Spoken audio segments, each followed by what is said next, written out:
Dr. Jane Goodall to you all. The floor is yours.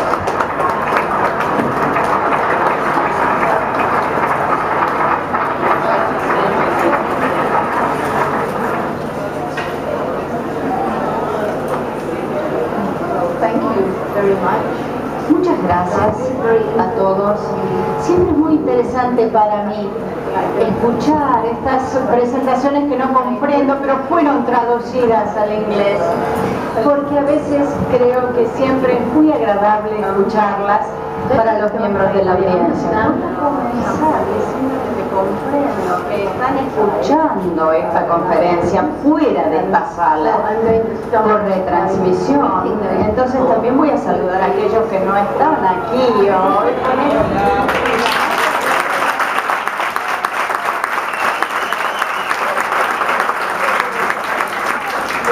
Estudiando durante más de 50 años.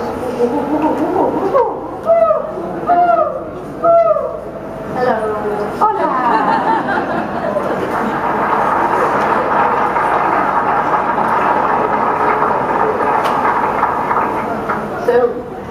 De manera que siempre que escucho una presentación y más o menos puedo adivinar qué están diciendo, me pregunto lo siguiente: ¿por qué yo? ¿Por qué me está pasando esto a mí? ¿Por qué recibí premios? ¿Por qué vienen ustedes a escucharme, al igual que mucha gente? Y pienso en una historia que me contaba mi madre, a mí y a mi hermana cuando éramos niñas.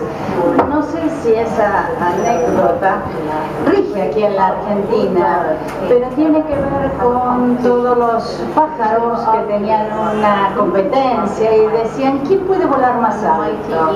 Y el águila decía con todo su poder: yo, por supuesto, tengo las alas más fuertes, me puedo elevar en el aire a gran altura y dar vueltas y girar.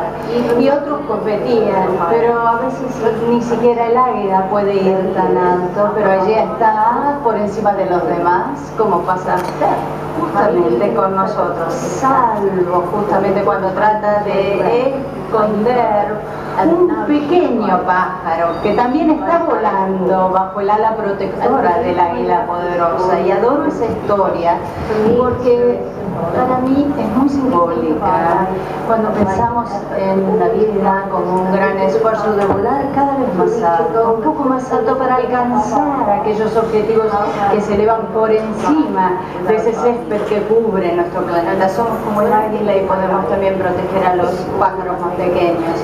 Y durante toda mi vida he encontrado gente maravillosa que me ha ayudado muchísimo.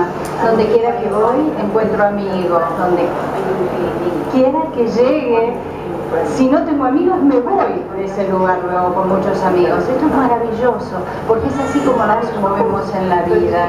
Y entonces aquellos que me han ayudado a mí a crecer y a fundar el Jane Goodall Institute y el Roots and Shoots, justamente, que la mayoría están aquí sentados en la primera, segunda fila, el embajador Susana Pataro, embajador que ha sido de gran ayuda para nosotros en todo momento, para que nuestra voz se escuchara en la Argentina y se relacionara con la voz que se escucha en África.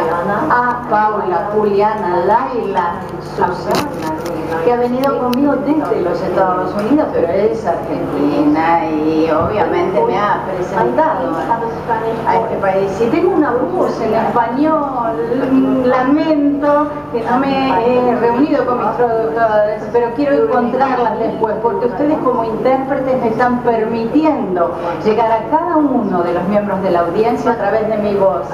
Y muy especialmente deseo reconocer y agradecer a mi familia, en particular a mi hermana, que ahora en este momento se ocupa del mantenimiento de la casa cuando yo me voy, porque viajo más de 300 días al año. Y sobre todo a mi madre de manera muy especial, porque le realmente rindo un tributo, un homenaje por todo lo que ella me ha hecho en la crianza, el modo en que me ha educado. Cuando era muy joven justamente también, a todos mis amantes, a la gente que he querido. Cuando tenía 5 años solamente, vivíamos en Londres, recuerdo, y no teníamos muchos animales, imagínense, ciudad de Londres. Pero ella me llevó a una granja en el campo de vacaciones, donde por primera vez pude ver a las vacas, a los cerdos, a los caballos en primer plano. Me permitió, bueno, ver cómo las gallinas ponían los huevos y después juntarlos, ver cómo se manejaban las gallinas en un gallinero, en fin. Entonces yo me acercaba, por ejemplo, al gallinero y veía cómo ponían los huevos las gallinas a la noche, a ver cómo los empollaban, cómo luego crecían esos pollitos. Le preguntaba siempre algo, pero este huevo, ¿de dónde sale? Sé que sale de la gallina, pero ¿por dónde sale este huevo? Pero nadie me decía nada, nadie me respondía adecuadamente, pero me acuerdo con toda claridad que lo pude descubrir porque estaba observando a una gallina que subía al poste del gallinero, había más de 500 en ese lugar, y yo decía, ahora va a poner el huevo, pero en realidad mi memoria, que era muy vívida, me hace recordar que yo iba ahí arrastrándome para ver qué pasaba y de repente vuela en el gallinero. Recuerdo en ese momento que yo decía, pero yo nunca vi cómo se ponían los huevos, y cuando me fui del gallinero en ese momento me escondí justamente, esperé para ver cómo. Después de esperar y esperar durante mucho tiempo se ponían los huevos, pero claro, mientras tanto había desaparecido mi familia, me buscaba, y por fin mi madre sale y grita mi nombre en la oscuridad, Jane, ¿dónde estás? Y yo estaba, bueno, en el gallinero, sucia, cubierta de toda la página, y me dice, pero ¿cómo te vas sin decirnos a dónde te dirigís? Estamos buscándote y no te encontramos. Pero ella vio la luz en mi mirada, porque descubrió ella que yo había descubierto cómo la gallina ponía los huevos. Esta curiosidad que yo se las narro en forma de anécdota es lo que hace y construye un verdadero científico, así que a veces, muchas veces cometiendo errores, nunca dándose por vencidos, teniendo paciencia. Eso lo aprendí a los 5 años, a ser científica, y mi madre siguió nutriendo y alimentando esta ansia de saber. Me consiguió libros para leer, sabía que yo estaba muy interesada en todos estos temas, aprendí a leer muy rápidamente justamente por este interés, y cuando tenía más o menos 10, 11 años descubrí un libro que realmente cambió mi vida, que justamente se llamaba Tarzán de los simios, el famoso Tarzán, el libro que cautivaba. Fíjense que no había televisión, no había tampoco películas sobre Tarzán, en ese momento había estallado la Segunda Guerra Mundial y conseguimos ese libro de segunda mano, porque nosotros éramos una familia de pocos recursos y solo podíamos comprar libros de segunda mano, y ese libro, Tarzán, el rey de la selva, fue el que me marcó, que en inglés justamente no es rey de la selva, sino rey de los simios. Entonces, realmente esto me ayudó justamente en ese momento. Dije, no, se casa con Jane, otra Jane que no soy yo, y yo celaba ese Tarzán, cuya mujer era una Jane, pero no era yo realmente esto me ayudó mucho, porque cuando llegué a África realmente también me acordaba de aquellos momentos de la Segunda Guerra Mundial cuando era niña. Cuando llegué a África, claro, en un continente oscuro, nadie sabía nada, era muy desconocido, tenía el sexo equivocado puesto que era una mujer. La gente se reía de mí y me decía, Jane está soñando con algo que jamás va a lograr. Pero mi madre, que siempre confió, y ella me decía, no, si Jane quiere algo, mira Jane, cuando lo querés, trabaja duro, arduamente, y lo vas a conseguir, no cejes en tu esfuerzo. Fue mi madre quien me sugirió entonces que cuando me fuera del colegio entonces hiciera un curso para ser secretaria ejecutiva, porque me dijo, eso te va a servir aun cuando te fueras a África. Y eso en realidad me ayudó muchísimo, porque yo estaba trabajando, recuerdo, en una empresa que hacía documentales y era obviamente secretaria, pero tenía una amiga que su familia se había mudado a África, a Kenia, y me había invitado para ir a visitarla. Como no tenía dinero, bueno, trabajé inclusive hasta como moza en un restaurante, servía el desayuno, juntaba dinero, porque claro, con ese dinero me ayudaba al sueldo, tenía las propinas. Me fui a África y realmente cuando tuve que volver a Inglaterra ya estaba enamorada de África. Entonces allí me fui a África, me quedé con mi amiga. Imagínense qué distinto estar en África con ella comparado con mi trabajo de secretaria, tan, bueno, aburrido. Y entonces eso me ayudó muchísimo, justamente. Conocí luego al paleontólogo Louis Leakey, porque mi amiga me dijo, si estás interesada en los animales, tienes que conocer a esta persona. Visitamos los museos, vimos inclusive diferentes, animales. Hemos ido al departamento, recuerdo en aquel momento, de antropología paleontológica. Todo me recordaba esos primeros días en los cuales Louis Leakey me había mostrado esto en los museos de Nairobi. ¿Por qué? Y esto no era lo que me interesaba, pero Louis Leakey se quedó impresionado por todo lo que yo sabía, porque decía, usted viene de Inglaterra, pero yo siempre había estado leyendo sobre animales en África durante toda mi vida. Había dedicado horas y horas en el Museo de Historia Natural en Londres antes de ir a África. Y Louis Leakey me dio un trabajo como su secretaria. Y en realidad recuerdo que una vez me llevó a una excavación que tenía que ver con fósiles de homínidos para, obviamente, detectar cómo era el origen del hombre en África. En aquel momento recuerdo que fuimos a algún lugar que no era famoso. Luego el lugar se tornó famoso por las invasiones de élite, pero para mí era el sueño hecho realidad. Me iba en las llanuras del Serengeti, no había nada, no había caminos, en una zona totalmente desierta, trabajando con Louis y su mujer, más otra joven inglesa y 5 o 6 kenianos que actuaban justamente como asistentes en nuestro viaje. Entonces Louis Leakey dijo, Jane es la persona que estoy buscando, y me hizo una oferta increíble. ¿Quieres ir a estudiar no cualquier animal, sino el animal más fascinante, los chimpancés? ¿Y qué dije yo? Pero por supuesto, imagínense, para una expedición en ese momento. Yo venía de Inglaterra, era una chica, realmente todavía no me había recibido, me llevó más de un año encontrar, por ejemplo, un rico empresario americano que donara el dinero y apadrinara esa expedición de estudios. Segundo problema, la administración general que había en Tanganica en ese momento formaba parte del Imperio Británico, era colonia.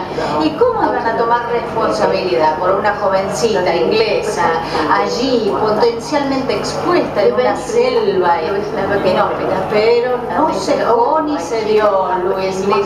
Y ella dijo, no, Jane tiene que ir y tiene que tener una compañía. ¿Quién se puso como voluntaria? La misma mamá que mencioné anteriormente, aquella mamá que creía en mí, me decía, uy, Jane, qué corajuda meterte en la selva. Pero fue mi mamá la que realmente era la valiente, porque ella me ayudó a hacer este sueño realidad. Piensen en ella. Si uno se va de camping hoy en día, tenemos, por supuesto, una carpa en un lugar seguro. En aquel entonces no teníamos casi nada, teníamos una carpa vieja que había pertenecido al ejército británico, y si uno quería tener un poco de aire, la tenía que levantar en los costados, no estaba ventilada. Piensen en las arañas, los escorpiones, las serpientes que había, las víboras. Piensen en mi mamá, una señora inglesa, mi mamá, que le tenía terror a las arañas en el medio de la selva. Dios mío. Y sin embargo ella desarrolló en esta enorme función de crear, de confianza. En aquel momento, yo recuerdo los chimpancés, por ejemplo, nunca habían visto antes un simio blanco, con lo cual cuando me venían a mí mí moverme en esos lugares maravillosos, en la selva.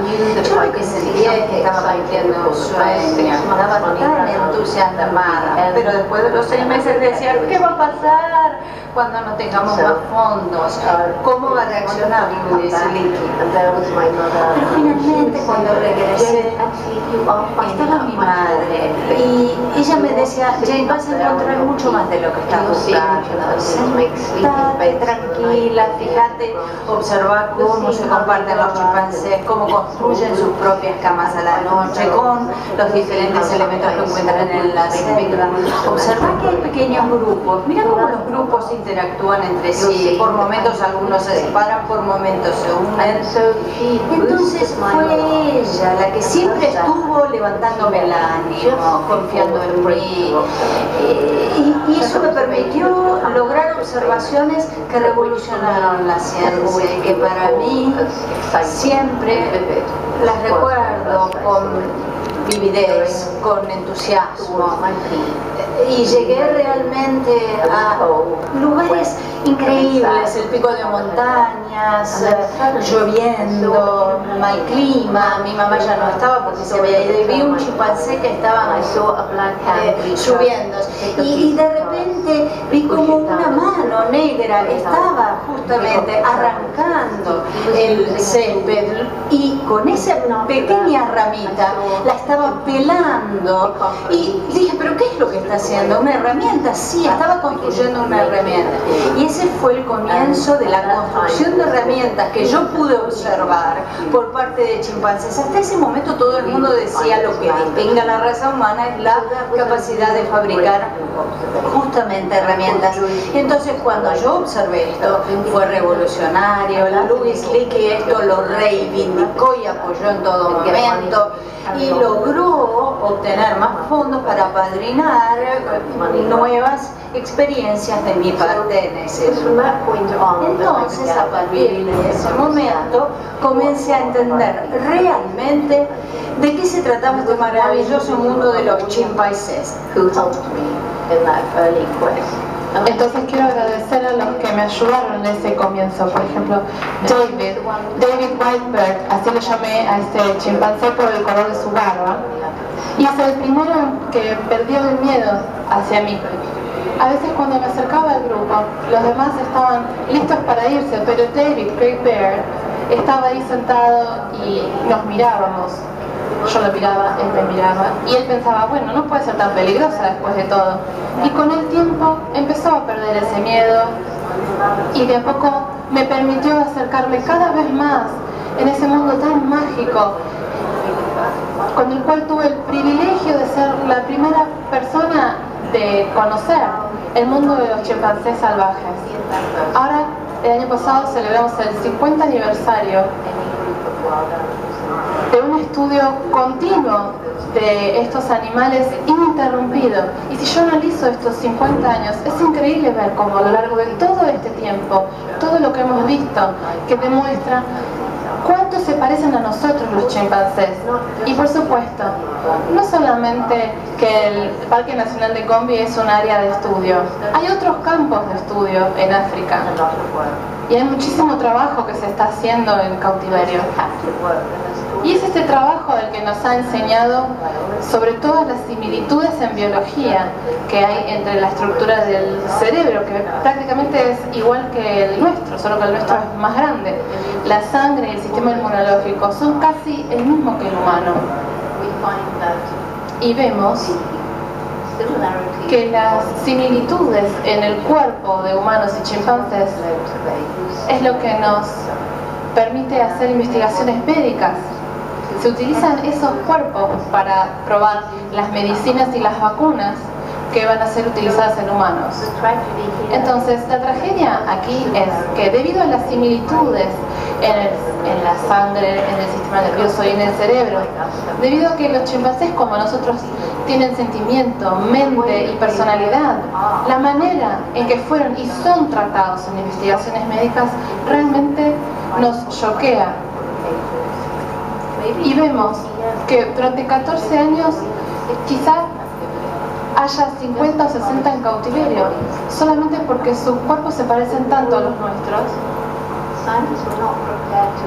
No estamos preparados para admitir que debido a las similitudes en la estructura del cerebro, también hay similitudes increíbles en el desempeño intelectual, que los chimpancés son capaces de hacer cosas que pensábamos que solamente le pertenecían a los humanos. Entonces, estas similitudes tan increíbles en biología, pero también lo que me fascinó a mí son las similitudes en la conducta, que son más y más, me dan más entusiasmo de estudiar esta inteligencia que tienen los chimpancés. Y además conocer sus estructuras sociales que son tan complejas. Tenemos, por ejemplo, el macho alfa, que es el macho jefe, los que vienen debajo de él, y siempre como se juntan 2 o 3 machos de un rango inferior que se pueden reunir para luchar contra otro de un rango superior, y cómo se agrupan, más o menos como los políticos humanos en realidad. Encontramos también que en esta sociedad salvaje los chimpancés siempre tienen que tomar decisiones. Uno se despierta a la mañana, por ejemplo, uno está solo y piensa, ¿qué voy a hacer hoy? Bueno, si estuviera en un grupo de monos o de gorilas, entonces va con el resto del grupo a donde el grupo vaya y no toma ninguna decisión, a no ser que haya un líder que lo guíe. ¿Por qué? Porque no tiene que estar separado, sigue con el grupo. Entonces llama a un grupo a la distancia y sabe lo que es, porque es un llamado de distinción. Entonces le respondemos a ese individuo, ¿qué hacemos? ¿Nos quedamos donde estamos? ¿Vamos corriendo para otro lado? Siempre tenemos que tomar decisiones. ¿Quieren ir a uno de esos lugares tan maravillosos pero peligrosos? Y si ven que puede haber extranjeros que van a cazar, ¿ustedes quisieran ir a ese grupo? Que es muy interesante. ¿O prefieren salir y viajar tranquilo, solo, con la hembra? Siempre hay que tomar decisiones. Y esto es lo que permite el desarrollo explosivo del intelecto del chimpancé, como el nuestro. Pero comparando, ¿no? Son monos, pero tienen un intelecto realmente fabuloso. Los chimpancés tienen un repertorio muy rico de gestos que utilizan para comunicarse de una manera no verbal, y de esta manera se parecen tanto a nosotros. Se pueden besar, tomarse las manos, abrazarse, dar una palmadita en la espada al otro, golpearse con los puños, cepillar el cabello, y hacen todas estas cosas en las mismas situaciones en las cuales lo hacemos nosotros, y tienen el mismo significado. Lo que siempre me fascinó es el desarrollo de la familia, las relaciones entre la madre y sus hijos, la relación entre hermanos. La hembra no tiene su primer cría hasta que tiene 13 años, luego tiene uno cada 5 años.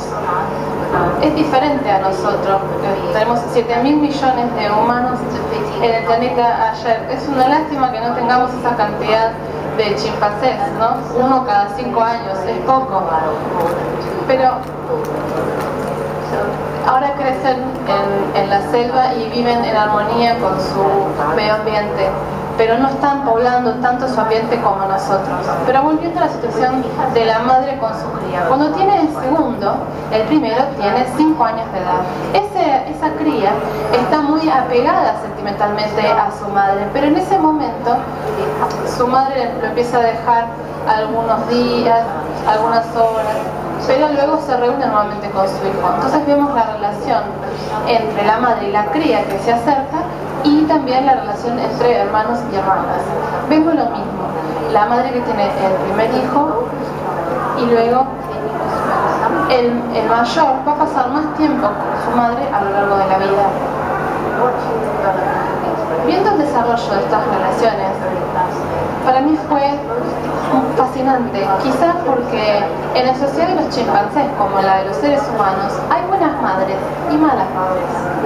Y las buenas madres son protectoras, pero no sobreprotectoras. Dan todo su apoyo, que es lo más importante, pero también son juguetonas, demuestran sus afectos, son cariñosas, pero lo más importante que en un momento de dificultad está ahí para ayudar a su hijo. La buena madre está ahí para ayudar a su hijo. Entonces el niño, la madre juega un papel fundamental y muy importante en la sociedad. Tiene que ser una hembra y una madre con éxito, y si es un macho tiene que llegar al primer rango. Por otro lado, las malas madres quedan ahí por la mitad del camino, pero una mala madre tiene menos afecto, juega menos y sobre todo otorga menos apoyo a su hijo. Entonces los menores crecen y ven las dificultades con su relación con otros miembros de la comunidad. Algunos no se llevan tan bien como otros, y por un periodo largo de tiempo estuve hablando y viendo sobre lo que los hombres pueden aprender de esta experiencia que vivimos en nuestra vida inicial. Y en psicología infantil vemos que se destaca la importancia de estos primeros 2 años cruciales de vida que nos marcan la conducta en nuestra infancia. Entonces aprendemos mucho de los chimpancés y de las relaciones. Realmente me sorprendió descubrir que, como nosotros, ellos tienen un lado oscuro en su naturaleza. Pensé que eran como nosotros, pero más lindos. Y después me di cuenta que en realidad a veces ellos también pueden ser extremadamente violentos y brutales. Especialmente en estos grupos de machos, que si ven, por ejemplo, un extraño que represente una amenaza de que les quite a la hembra, por ejemplo, empiezan unas luchas terribles. Entonces, una vez que la hembra vuelve a la comunidad, vemos cómo se da el proceso de adaptación. La hembra se queda y puede volver a su familia, o puede quedarse hasta los 50 años de edad. Algunas hembras permanecen en la comunidad en la que nacieron durante 50 años y a veces van a otras comunidades. De cualquier modo, a lo largo de los años hemos visto este lado oscuro de la naturaleza de los chimpancés, pero también observamos que ellos tienen la capacidad de reírse, la capacidad de tener compasión, tienen altruismo. Y en este momento quiero contarles una historia. Imagínense que seguimos a 2 chimpancés jóvenes en la selva, ¿sí? No hay selvas en Argentina donde hay monos, es una selva donde donde el sol va cayendo y lo vemos a lo lejos. Tenemos una joven de 9 años que está liderando, y atrás su pequeño hermano de 3 años que medio como que se tambalea cuando camina. Su madre no fue una madre muy buena, está como muy por atrás. De golpe, ¡pam!, la de 9 años está liderando el camino y ve algo y se pone a observar a ver qué es lo que encuentra. Y se va corriendo arriba hacia un árbol y tiene miedo. El hermanito continúa por el camino, quizás no escuchó el sonido o no sabe lo que significa, y cuanto más se acerca a ese lugar en el suelo, su hermana más se preocupa. Y ella muestra su miedo en su rostro. Y ella baja del árbol, agarra a su hermanito, sube de vuelta al árbol, y entonces ve que hay una serpiente venenosa. Esa es una de las cientos de historias que les puedo contar, que demuestran estas características del amor y del altruismo. Y cuentos de verdadero altruismo de machos adolescentes que no se conocían o que no se relacionaban, pero que adoptan a una cría órfana, incluso huérfana, incluso poniendo en riesgo su situación, pero para no dejarlo solo. Y muchas veces salvan la vida de ese huérfano. Entonces eso queda muy claro, ¿no? Los chimpancés nos ayudan a ver con claridad a los científicos que no hay nada que nos divida del resto del reino animal. Es una línea difusa que está desvaneciéndose cada vez más. How tragic. qué trágico, ¿no? Que estos chimpancés que nos ayudan a entender que nosotros, los humanos, no somos los únicos seres en el planeta que tenemos personalidad, mente y sentimientos, como me enseñaron, o como me dijeron en realidad, cuando Louis Leakey me dijo que tenía que ir a Cambridge a recibir un doctorado porque no había tiempo de tomar una licenciatura, y fui a Cambridge y le dije que había hecho todo mal, que había estado en el campo durante 1 año y medio y que no tenía derecho a que me dijeran que tenía que tratar a los chimpancés como animales. Ellos deberían tener nombres, no números. Les hablé de las personalidades, de la mente, de su capacidad de pensar, de las emociones. Y me decían que no, porque todo eso era único de los humanos. ¿Cómo podía ser que yo hablara de esto? Y yo pensaba en el maestro que tuve de niña. Ese maestro que me dio la confianza de estar en desacuerdo con mis profesores en Cambridge, a pesar de que ellos supieran tanto, pero en comparación con ellos yo sabía tan poco. Entonces este profesor me enseñó que los animales tenían personalidades, pensamientos y sentimientos, como mi perro, Rusty. Ese fue mi verdadero maestro. Uno puede ver cómo el caballo, el gato, el perro tienen sentimientos, y sabemos que los profesores se equivocan en este punto. Es que la ciencia no tiene las herramientas para hablar de estos conceptos. Hoy sí. Hoy las actitudes cambiaron, no del todo, pero a lo largo del mundo podemos ir a grandes universidades y estudiar la mente de los animales, que ahora se usa tanto, y en algunos casos también estudiar la personalidad de los animales y sus emociones. Entonces es muy triste ver que estos seres tan maravillosos como los chimpancés, de los cuales sabemos tanto de ellos y de su historia evolutiva, ver cómo están desapareciendo en la selva, se espera que no hay más de 250.000 en todo África, en 21 países. Me dijeron que hay 3 millones en el centro solamente. 250.000 chimpancés en la selva y ya está. Hay algunos en cautiverio, pero eso es todo lo que queda. Entonces, así como van desapareciendo los chimpancés en África, comienzo a entender, o se me ocurrió en realidad en una gran conferencia que vi en 1986, que quizás yo le debía algo a los chimpancés. Aprendí tanto de ellos. Obtuve mi doctorado por mi observación de chimpancés. Conté sus historias, escribí libros sobre ellos y ahora están desapareciendo. Y en esa conferencia, cuando la gente vino de toda África, personas que habían estudiado a los chimpancés salvajes, y vi fotos de lo que estaba pasando en todo el mundo, la destrucción del hábitat, los chimpancés cazados para ser vendidos como comida, supe que tenía que cambiar mi modo de vida y salir y tratar de ayudar. Primero viajé por los países de África, aprendiendo cada vez más de los problemas de África, de la propia población, de su pobreza, de la violencia étnica, de las enfermedades, y ahí me di cuenta que en muchos casos éramos nosotros del mundo occidental los que habíamos generado este tipo de pobreza. Habiéndome dado cuenta de eso, empecé a viajar también en Norteamérica y en Europa, y también en Asia y en Sudamérica, y empecé a hablar de lo que nosotros los humanos le habíamos hecho a este planeta, no solamente en África, no solamente en la selva, en los bosques, en todo. Y creo que ustedes saben de lo que estoy hablando. Aquí en Argentina ustedes saben. No tengo tiempo de conocer todos los problemas ambientales de Argentina. Me contaron sobre algunos. Son más o menos los mismos que se dan en África y en otras naciones en vías de desarrollo.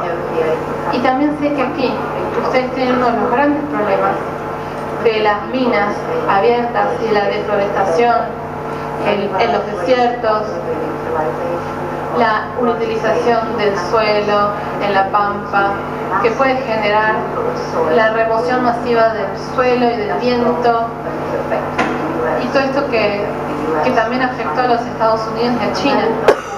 Y también, por supuesto, la agricultura industrial, ¿no? El uso industrial de pesticidas en la agricultura, los pesticidas o fertilizantes químicos y estos venenos que se arrojan al suelo, al agua y se arrojan a los arroyos y que luego van a los océanos y contaminan todas las formas de vida allí. El exceso de pesca, la caza para alimentación, para comercialización ilegal, todas las áreas de pobreza, el aumento de la población. Estos problemas están de una forma o de la otra en todos lados. Entonces un día, a comienzos de los años 90, tuve la oportunidad de sobrevolar el Parque Nacional de Gombe, toda el área en un avión pequeño y vi la deforestación. Pero no estaba preparada para ver eso y realmente me sorprendió. Me dejó boquiabierta. 35 millas cuadradas que no había nada. Los árboles habían sido talados. La gente estaba peleando para sobrevivir. Había más gente de lo que la tierra podía albergar. Ya no había nada de vegetación. Estaban tratando de hacer que crecieran algunos cultivos para alimentar a las familias o ganar algún dinero, pero no era suficiente. Eran tan pobres para comprar alimentos. Y los refugios se habían mudado. Entonces vemos este crecimiento de la población que se observa en todo el mundo, ¿no? Entonces, ¿cómo podemos intentar salvar a los chimpancés si la gente que vive en esta situación está tratando de sobrevivir? Entonces eso es lo que me hizo desarrollar el programa Take Care, o Cuidemos, para mejorar la vida de las personas que viven alrededor de Gombe, para ayudarlos a mejorar sus vidas, para escucharlos y para introducir métodos de producción agrícola sustentables, mejores formas de utilizar la tierra, los recursos naturales, para recuperar la vida y dejar de utilizar estos fertilizantes químicos. Encontramos grupos de mujeres y ver cómo ayudar a mejorar sus vidas. Introdujimos los microcréditos, como por ejemplo en Bangladesh hace tantos años por Muhammad Yunus, que es uno de los héroes, para darle el poder a la mujer de mantener a los niños en la escuela, porque se demostró que a lo largo de todo el mundo, cuando la mujer educa, cae el aumento de las familias. Entonces necesitamos educación para tener el planeamiento de las familias. Tenemos un programa de planeamiento familiar muy fuerte. Esto no tiene sensibilidad desde el punto de vista político. Cuando vamos a estos lugares, vemos en cada pueblo, nos dicen, ¿por qué no viniste antes? Sabíamos que la cultura vieja ya no funciona, necesitamos su ayuda. No podemos seguir así. No podemos tener todos estos hijos, no tienen qué comer, no tienen qué hacer, no pueden conseguir trabajos y estamos luchando para sobrevivir. Entonces este programa está en 52 lugares en Gombe, en 52 pueblos, y la vegetación está empezando a recuperarse y ellos entienden que es importante conservar las reservas de agua y tratar la tierra de maneras sustentables. De manera que comienzan a aparecer los árboles en esos lugares antes desiertos y obviamente son un elemento de supervivencia para los chimpancés, porque obviamente quedan todavía muchos grupos. Estamos replicando el programa en otros lugares de África y también lo podemos hacer en cualquier parte del mundo. Es muy sencillo, todo depende de asociarnos con las aldeas locales, con las personas, no decirles lo que esperamos que ellos hagan, sino lo que ellos pueden hacer para mejorar sus vidas. Hacer alianzas estratégicas, asociarnos a ellos. Estos programas están funcionando muy bien, pero sabemos lo que está pasando en otros lugares del mundo.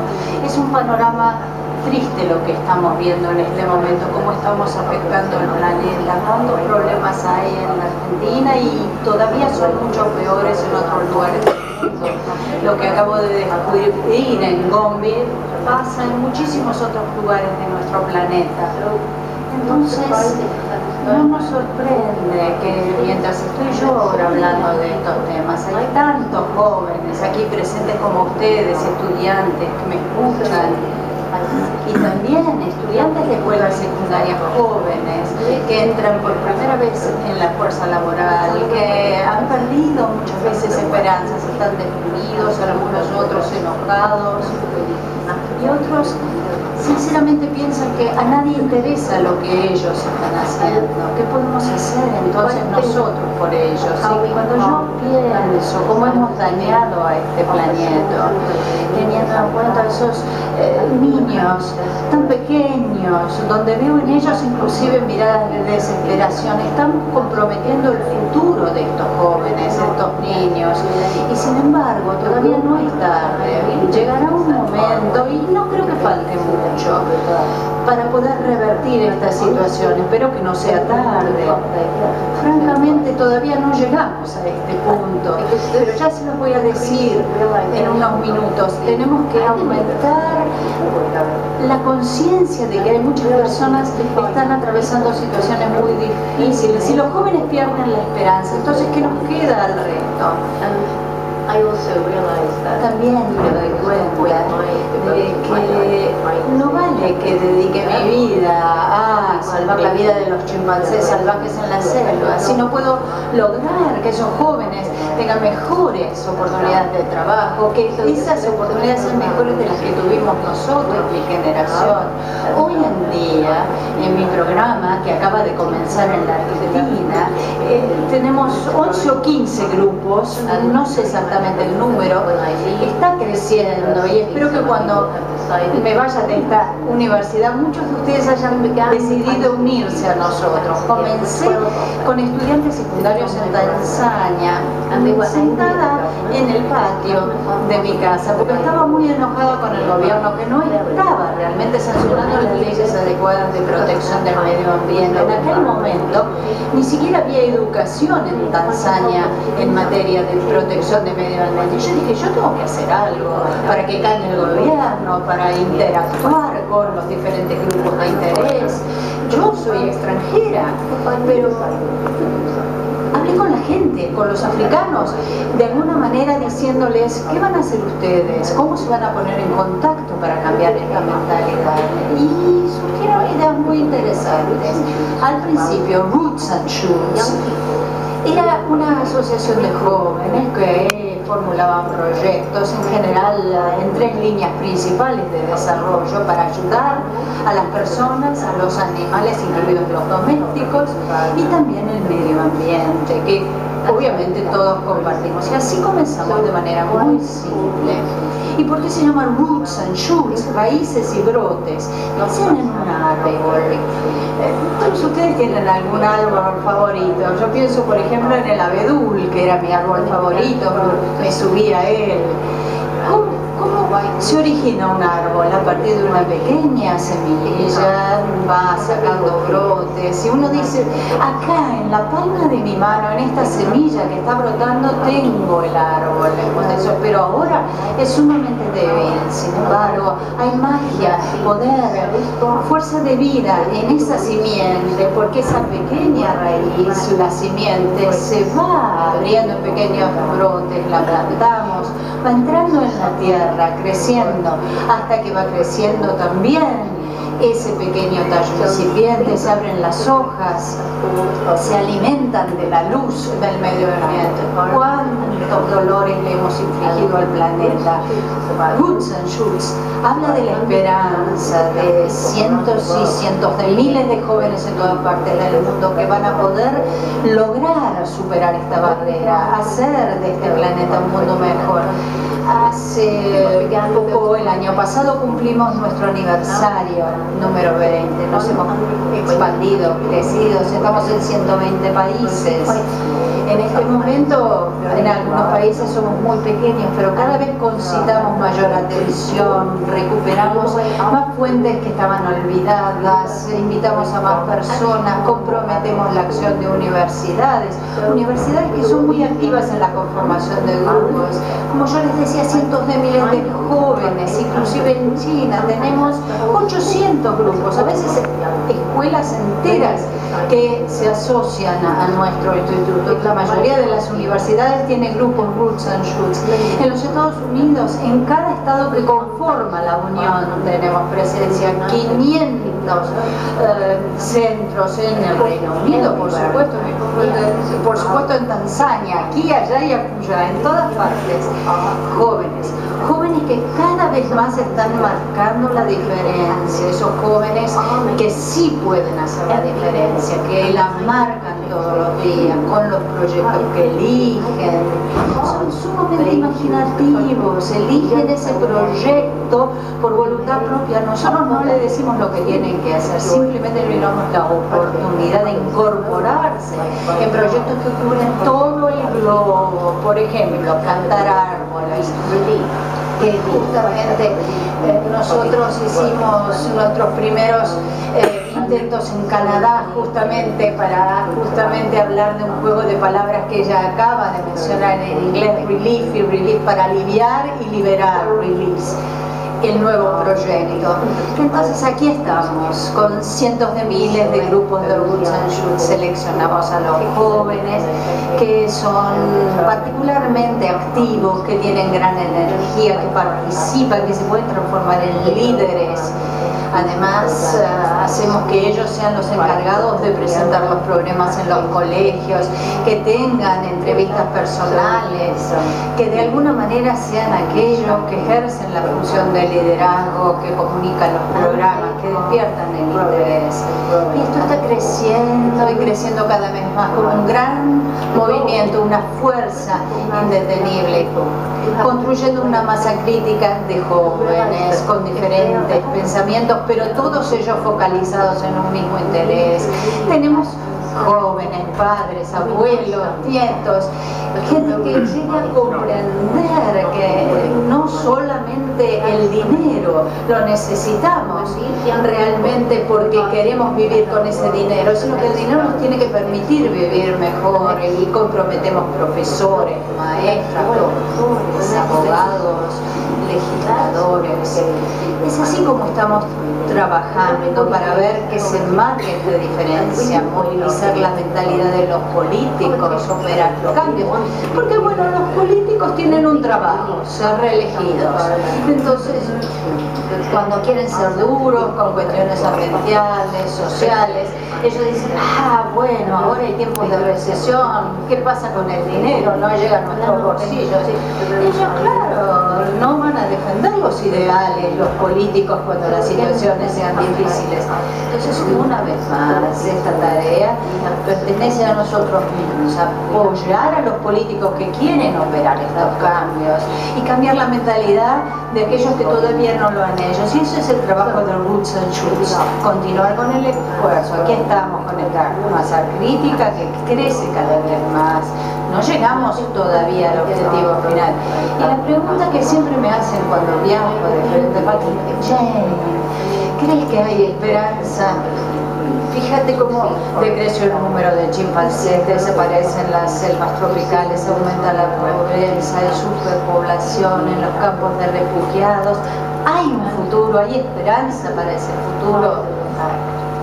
Y bueno, estos son los hechos, pero los jóvenes tienen ese poder, esa capacidad para hacer cambiar las cosas, pero no tenemos tanto tiempo. Entonces, yo tengo razones para tener esperanza que el cerebro humano, que nunca fue utilizado sabiamente en todas las oportunidades, no solo en el caso de los chimpancés, representa una gran explosión del intelecto humano. Hoy en día el cerebro es mucho más grande, se está desarrollando muchísimo más, y comparado con los chimpancés, que es tan similar, hemos llegado a desarrollar un lenguaje que es el lenguaje que hoy utilizamos.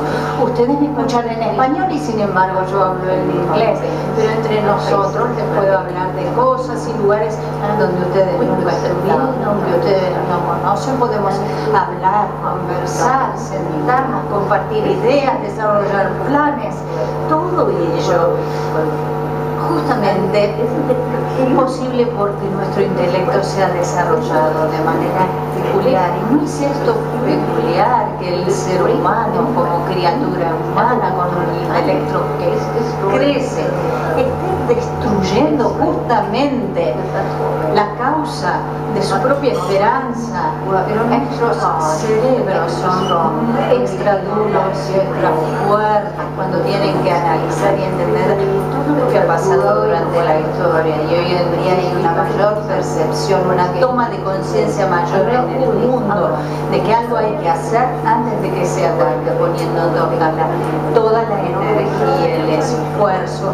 Y recuerden, no estamos utilizando nuestro cerebro con su máxima potencia, entonces esa energía nos va a llevar, por ejemplo, a despertar conciencia frente a las petroleras, las mineras, que de alguna manera tomen su responsabilidad, la asuman. Entonces el cerebro humano es una gran fuente de esperanza por todo lo que puede hacer, por cómo se está desarrollando. Y esta sorprendente revelación acerca de la naturaleza lo he visto en la reserva de Gombe. He visto cambios porque las personas han decidido cambiar. He visto la posibilidad de todo ello y escribí un libro al respecto. Y también mi última razón para esperanza son los jóvenes. Si ustedes viajaran conmigo y visitaran todos los lugares del planeta y vieran a esos jóvenes con sus caritas donde brillan los ojos llenos de esperanzas, yo advierto qué es lo que están planeando hacer para lograr que este mundo sea un mundo mejor. Digo, si allí hay esperanza, hay poder para lograrlo, y además el espíritu indomable del ser humano. Personas que abordan los problemas, los superan, problemas que uno pensaba que eran imposibles de solucionar y siguen batallando, luchando, no ceden en sus esfuerzos. Y realmente yo he sobrevivido. Piensen en la selva, y también muchas personas sobrevivieron en los campos de concentración. ¿Cuántos campos de concentración hemos visto en el desarrollo de la humanidad? ¿Cuántos años han transcurrido? Y las personas comunes, las que encontramos todos los días, nuestros vecinos, el que vive en la esquina, el que enfrente de casa, que muchas veces sienten que estos problemas sociales son imposibles de resolver. Personas que tienen enormes discapacidades, que no pueden realmente superarlas y sin embargo siguen viviendo y sobreviven gracias a la esperanza. Entonces estas razones pequeñas, sencillas, que se basan en la energía, la fuerza y el entusiasmo, el compromiso, es lo que me hace decirles que el espíritu indomable del hombre, ese que no nos hace ceder ante las dificultades, es una de las causas de esperanza. Entonces, esto es algo que entienden con mucha claridad los niños. Comencemos a pensar acerca de las consecuencias que tienen esas pequeñas elecciones que hacemos día a día para marcar la diferencia, lo que uno compra, lo que uno come, lo que uno usa como prenda de vestir, lo que decimos, lo que hacemos, cómo nos comportamos, los pequeños cambios que marcan las grandes diferencias, lo que nos va a llevar a esos cambios que sí necesitamos. Cuando uno comienza con estos pequeños cambios, hacerlos más grandes ya no es difícil, y además, aun cuando nosotros no logremos hacer los cambios grandes, va a haber otra persona que continúe con nuestros esfuerzos y lo logre. Este es el mensaje de Roots and Shoots, y este es el mensaje que nos quiere dejar a cada uno de nosotros como ser humano. Espero que, bueno, si bien no pude hablar en español, me hayan comprendido. Qué difícil la interpretación simultánea, y les quiero agradecer a las traductoras por este esfuerzo, porque se llevaron la tarea más difícil de esta conferencia, lograr que me entiendan en español todo lo que quise transmitir en inglés. No llego a ver en la sala, pero sé que están, y a los